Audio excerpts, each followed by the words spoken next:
In a quaint town, there lived an innocent girl named Lily, who spent her days tending to her family's flower shop. She had a gentle spirit and a heart full of dreams, but she never expected that love would blossom for her. One day, while arranging a bouquet of lilies, a young artist named Sam entered the shop. He was captivated by the beauty of the flowers and even more so by Lily's genuine smile. Sam started visiting the shop frequently, each time buying a single lily. He would chat with Lily, sharing stories of his travels and showing her sketches of the places he had seen. Lily listened intently, her eyes wide with wonder, as she had never ventured far from her small town. As the days turned into weeks, Sam and Lily grew closer.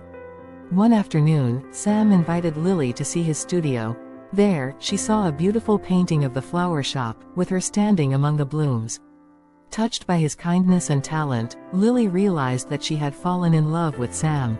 Sam confessed his feelings, telling Lily that her innocence and warmth had brought light into his life. They shared their first kiss under the evening sky, surrounded by the flowers that had brought them together. From that day on, their love grew, as pure and beautiful as the lilies in the shop, a testament to the power of innocence and genuine connection.